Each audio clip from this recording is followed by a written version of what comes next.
bonsoir à tous. À la une de ce journal, les tensions sociopolitiques observées dans les régions du nord-ouest et du sud-ouest ont entraîné la débauche de la jeunesse, l'enrôlement des jeunes dans les groupes armés et des abus sexuels. Leurs parents, avec les larmes aux yeux, ne croient pas vraiment à une rentrée scolaire effective sans la fin des affrontements armés sur le théâtre de la crise anglophone. Ils appellent le gouvernement à créer les conditions favorables pour le retour effectif des enfants, une assistance humanitaire efficiente aux enfants perdus de la crise anglophone. Nous en parlerons au cœur de ce journal. Et des chiffres inquiétants au Cameroun, le taux de mortalité maternelle, 25 à 30 décès enregistrés chaque jour au Cameroun. Et selon une récente enquête, 60% des accouchements se déroulent hors des hôpitaux dans les régions septentrionales. Comment inverser la tendance et réduire le taux de mortalité maternelle au Cameroun? Nous en parlerons dans la page de santé du 20h.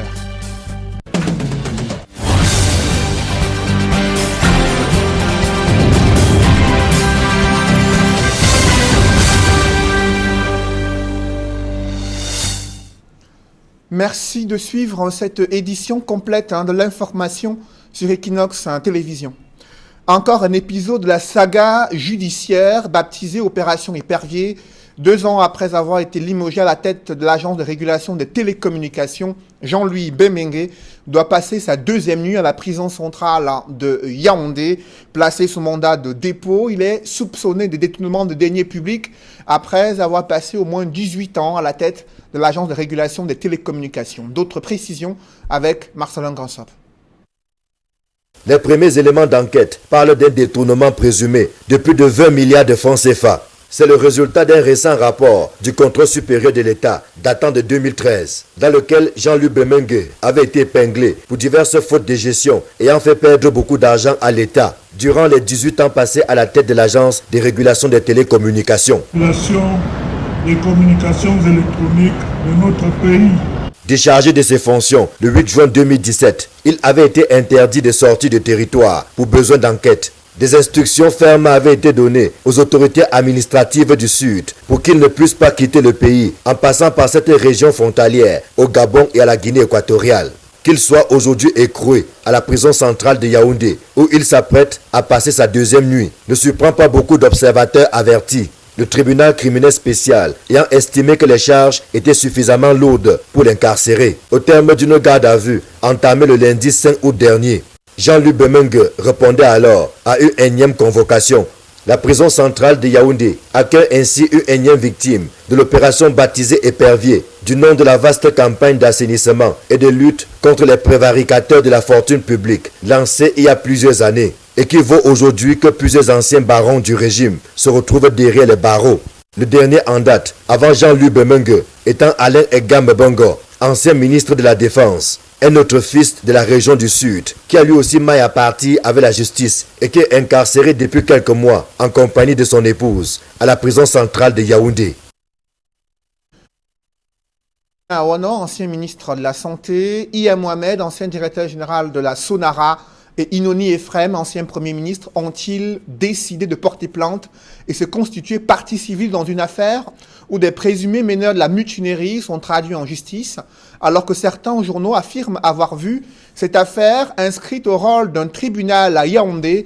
Les proches et avocats de ces ex-hauts commis de l'État affirment qu'il n'existe aucune plainte qui a été initiée par leurs clients au moment où ils purgent eux-mêmes des lourdes peines privatives de liberté à la prison centrale de Yaoundé. Explication avec Guy Zogo. Dans l'affaire de la plainte attribuée aux prisonniers de luxe contre 46 autres détenus de Kondengui à la suite des émeutes qui se sont déroulées récemment dans cette prison, les avocats d'Urbain Olanganawana, Iya Mohamed et Inoni Ephraim se montrent très peu diserts. Ils renvoient au droit de réponse publié dans les colonnes du quotidien Mutation, auteur de cette information. On peut y lire le démenti qu'ils apportent à la plainte qui est attribuée à leurs clients contre 46 prisonniers qu'ils accuseraient de rébellions en groupe, tentatives d'évasion en coaction et de blessures légères. Ce droit de réponse, formulé par Maître Richard Assamba, déplore en outre ce qu'il qualifie de manque de professionnalisme et d'irresponsabilité de certains acteurs de la presse et des réseaux sociaux, amis du mensonge. À ces remontrances sévères, Mutation répond que cette affaire était bel et bien inscrite au rôle du tribunal de première instance d'une Fundi centre administratif le 5 août dernier. Une information que nous n'avons pas pu confirmer. Dans les couloirs de la justice, les fins limés de la compagnie de gendarmerie de Ndokbong ont effectué une saisie record des pointes d'ivoire et un présumé braconnier et receleur a été mis aux arrêts. La marchandise douteuse devait être transmise à un ressortissant chinois pour être exfiltrée du Cameroun et vendue sur le marché noir au moment où les éléphants sont une espèce en voie de disparition au Cameroun et protégée. Le braconnage, lui, y prend de l'ampleur.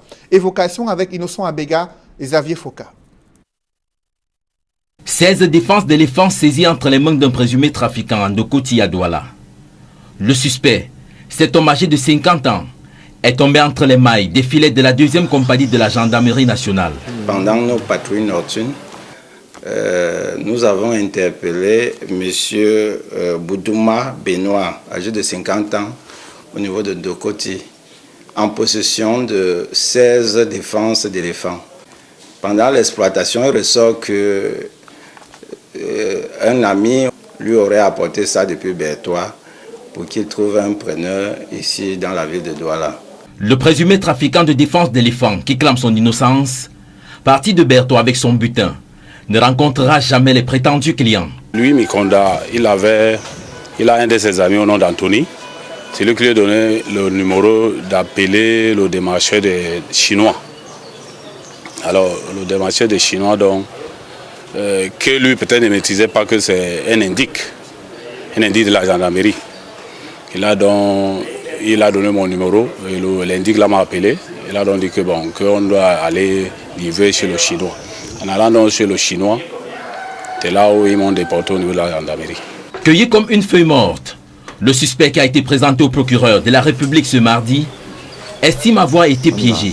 Il a été vraiment piégé parce que, en fait, s'il connaissait réellement que c'est... je crois qu'il connaissait réellement que c'est peut-être un indique qu'il a donné mon numéro et puis moi je suis venu me retrouver là. Son complice reste introuvable.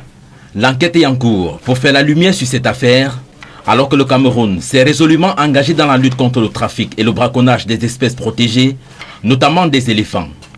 En 2012, 300 dépouilles d'éléphants dépourvus de leur défense avaient été retrouvées dans le septentrion.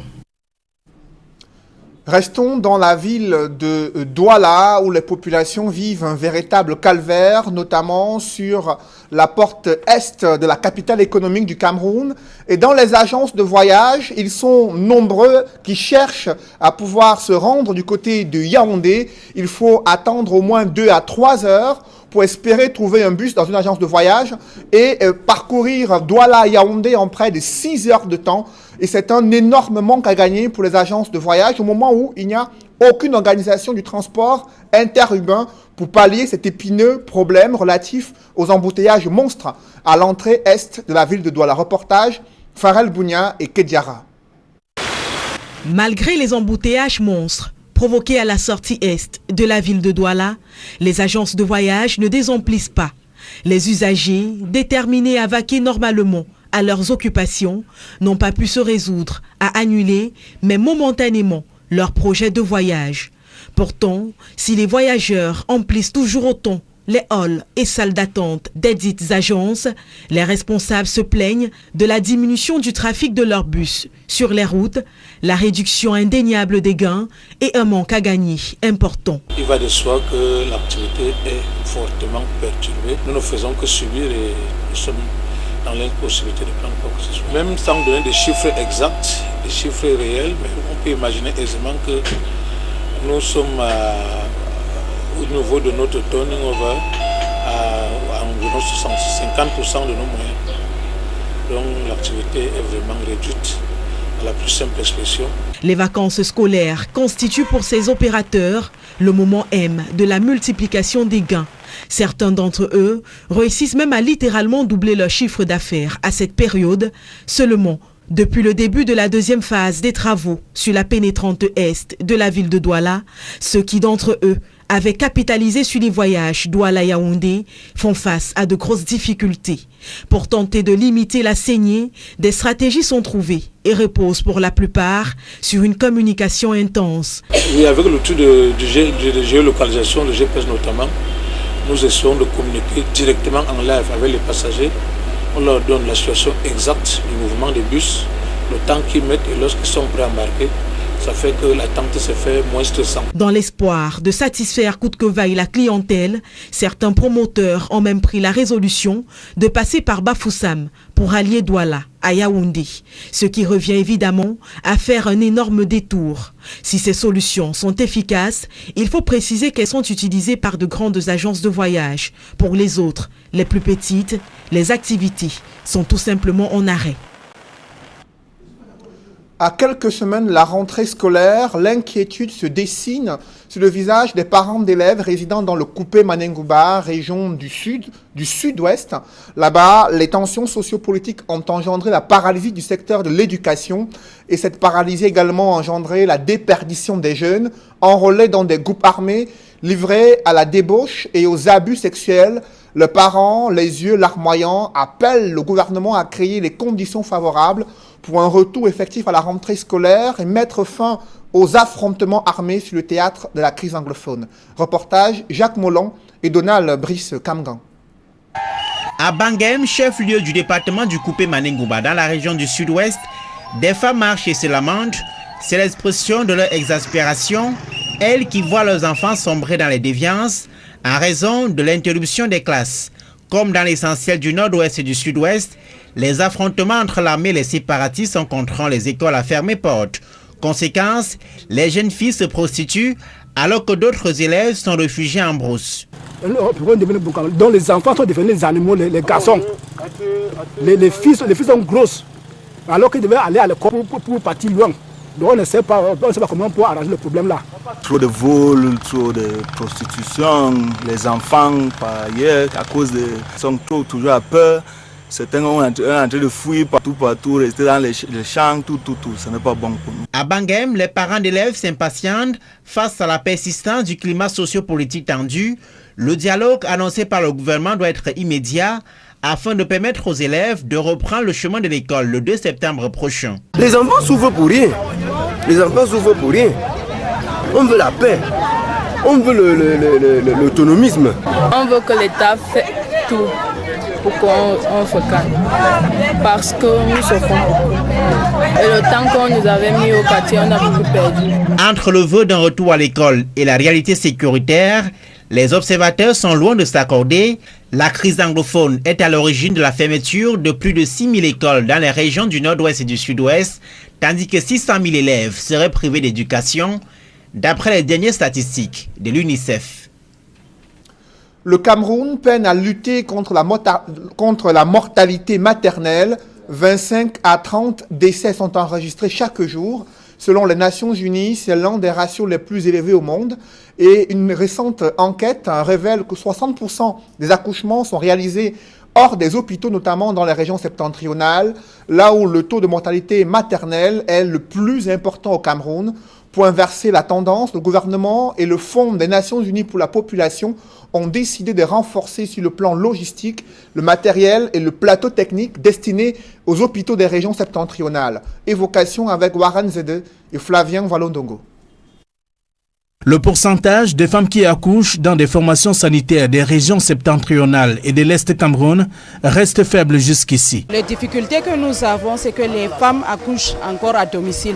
Elles ne se rendent pas dans les formations sanitaires du cause parfois de la distance et du manque de moyens financiers.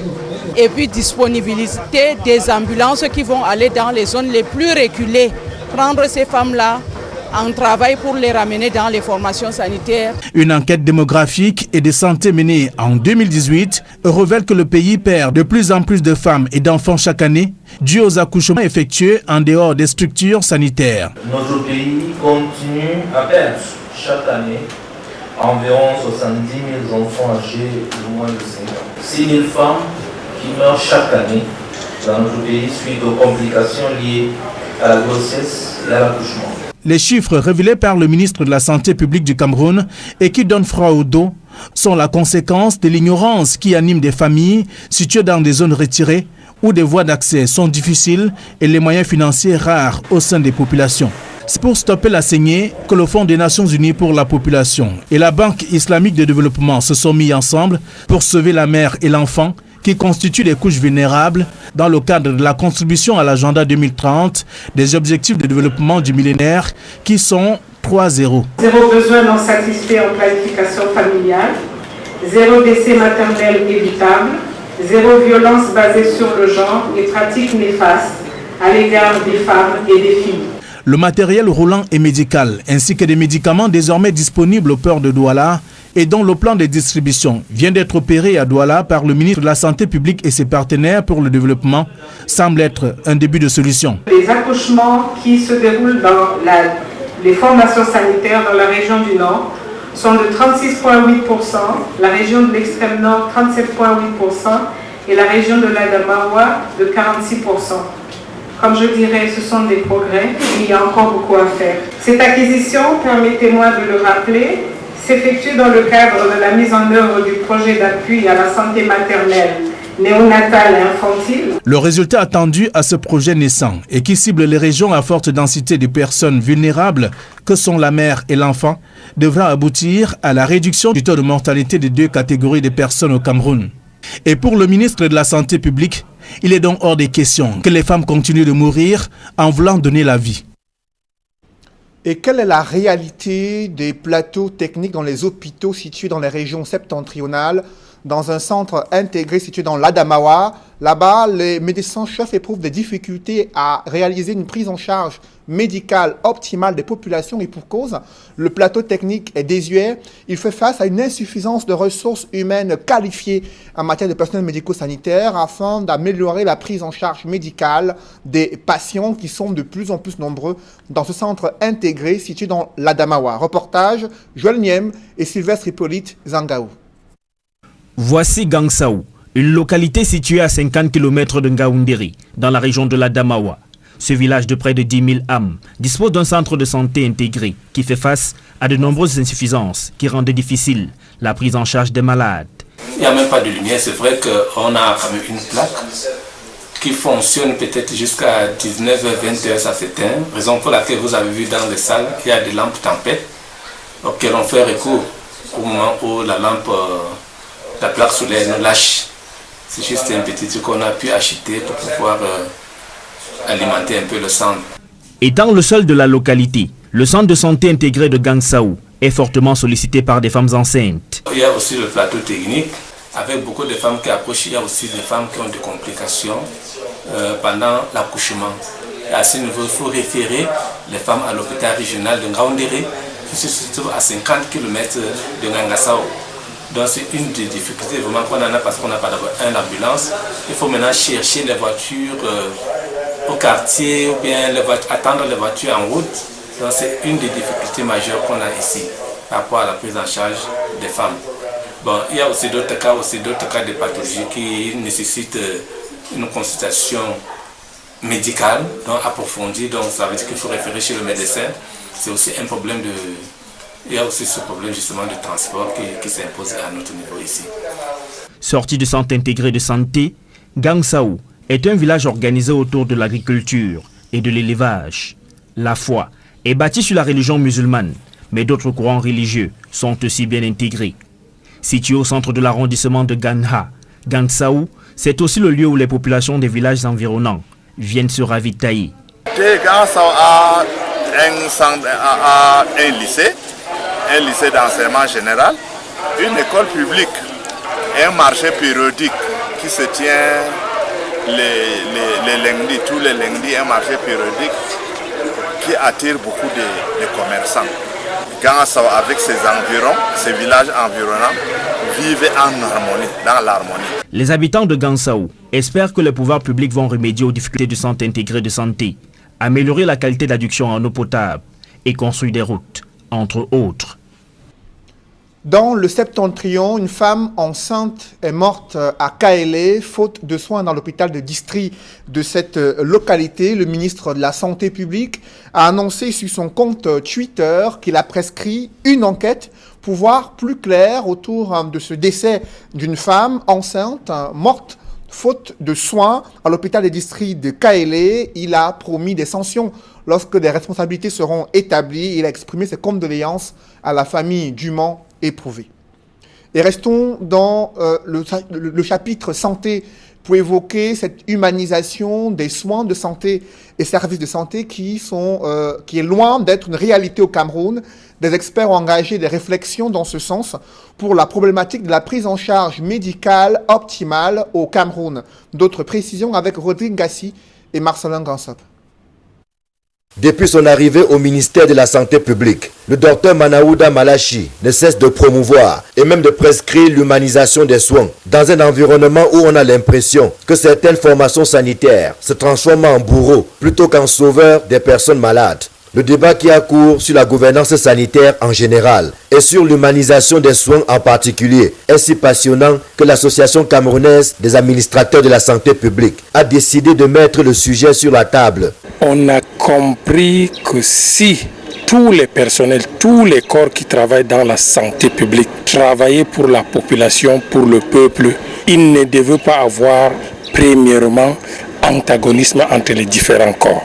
De deux, ayant suivi nos formations à l'École nationale d'administration et de magistrature, c'est pour venir s'aimer de la symphonie et donner de la bonne musique, pour que chaque corps du ministère de la Santé publique puisse trouver son compte et que la population pour laquelle nous travaillons soit au centre de toute action. Ce café-débat a été l'occasion, non pas seulement de faire le procès de l'offre de soins proposée dans nos hôpitaux, mais davantage d'engager la réflexion sur ce qu'il y a lieu de faire pour que le patient ne voit plus en l'hôpital une source d'aggravation de son mal. Le simple fait de notre humanité, qu'on soit humain, exige qu'on respecte tout être humain.